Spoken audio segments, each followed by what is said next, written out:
Hello ladies, gentlemen, boys, girls, in his, out his and the in-betweeners. My name is Dan. Welcome back to another PAP Reports. Today is Friday the 28th of February 2020.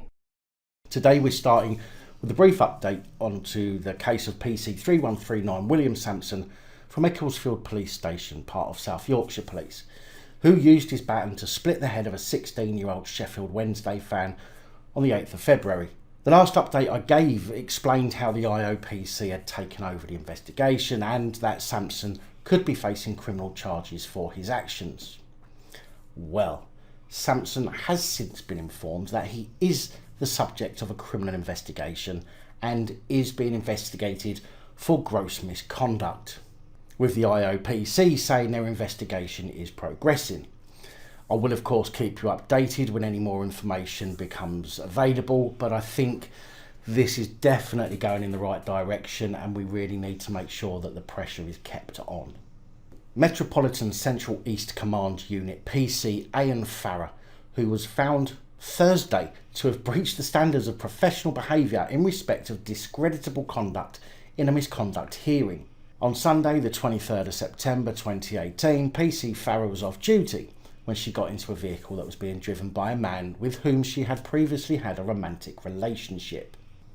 It was alleged that during the course of the journey, a loud argument ensued, during which PC Farah became verbally and physically aggressive. The panel found the allegations to be proven at the level of misconduct and she was given a final written warning. Not exactly crime of the century, but if she has problems, holding herself together and getting aggressive, then she definitely needs to be dealt with. Maybe shouldn't be a police constable. On November the 6th last year, 40-year-old Leila le Fay entered a Budgeons store in Brighton in an attempt to steal some wine. In her attempts, she threatened shop manager Enoch Adeteyo with a claw hammer. Well, Leila le Fay turns out to have been given a 6-month prison sentence at Lewes Crown Court, but Judge Stephen Mooney reversed his sentencing after hearing that Leila le Fay was in fact an in-betweener but had no certified evidence of her gender reassignment, therefore a true in-betweener, meaning that le Fay would have had to have been sent to an all-male prison. The only way le Fay could prove her new gender, apparently, would be an undignified examination, which court staff were not prepared to do, her barrister Rebecca Upton said. Well, Rebecca Upton, you certainly managed to get away with that one, convincing the court that there's no other way to make that determination. I don't know, like, say, with a doctor. Rebecca went on to say that le Fay would not be kept in solitary confinement and would be vulnerable in this situation. Should have thought about that before attacking someone with a claw hammer. So instead of using their brains and calling for a qualified medical examination, Judge Mooney instead gave the hammer-wielding shoplifter a suspended sentence, with 30 rehabilitation sessions after admitting to common assault and possession of an offensive weapon. Judge Mooney said issues had arisen and acknowledged that we live in a society which acknowledges and embraces diversity and allows and encourages people to live the life they want to.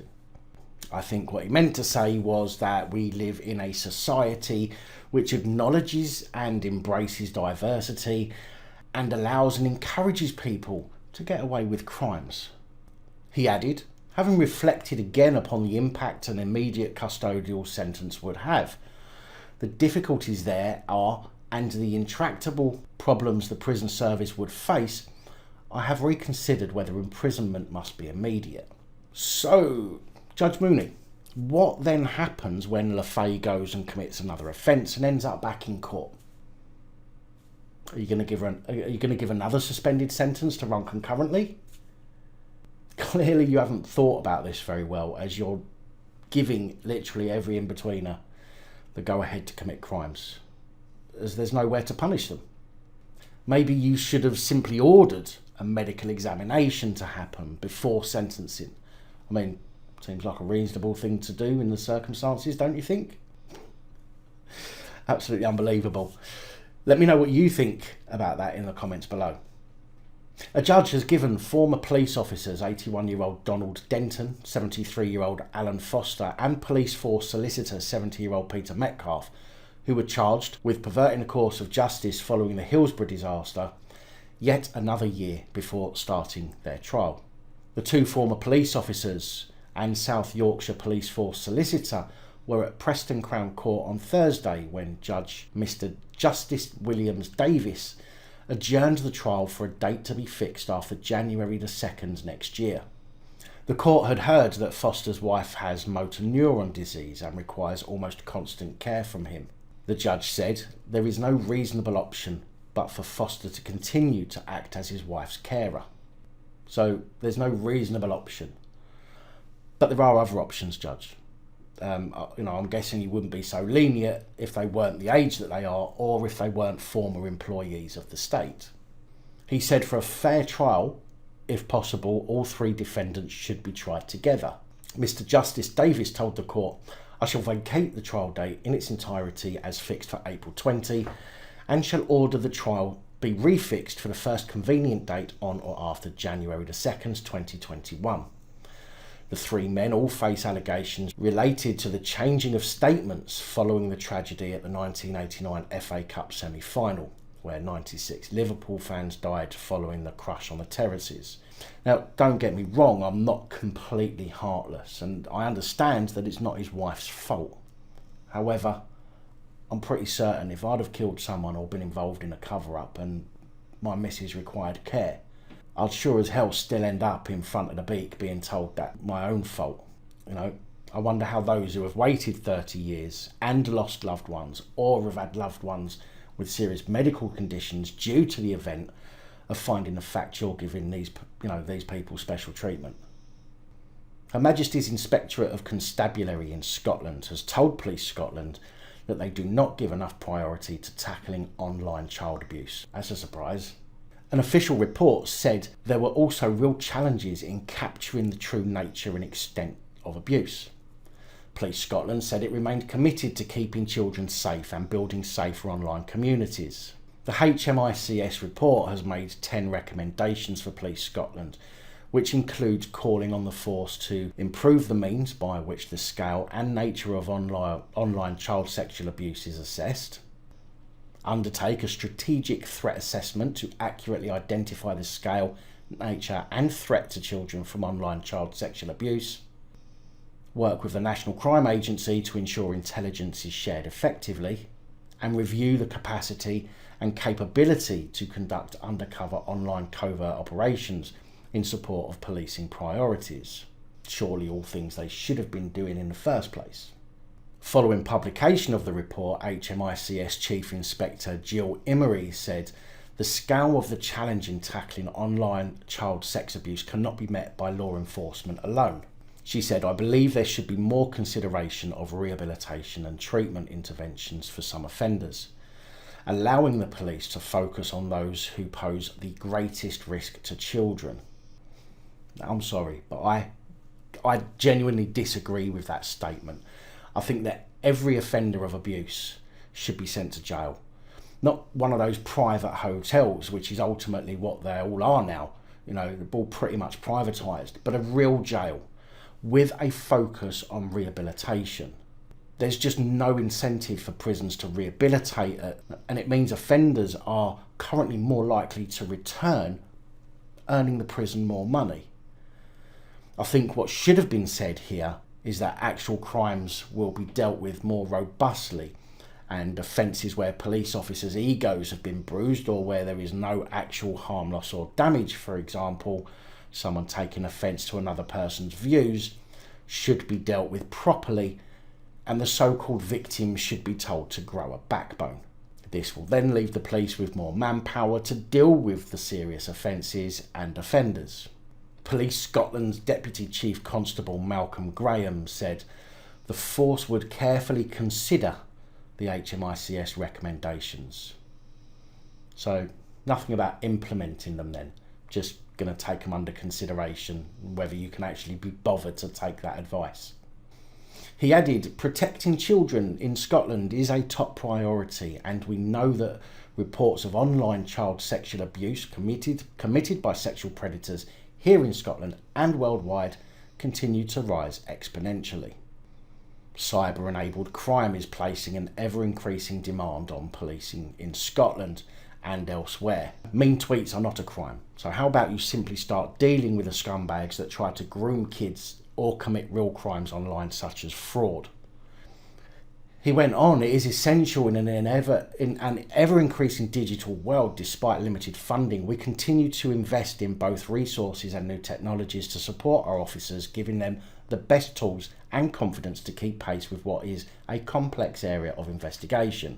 Our officers investigate online sexual abuse on a daily basis and are as vital a part of frontline policing as the officers who patrol the streets.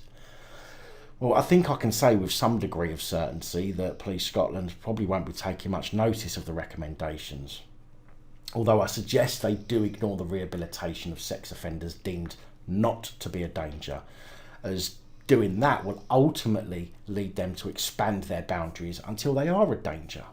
So isn't it better to nip it in the bud, so to speak?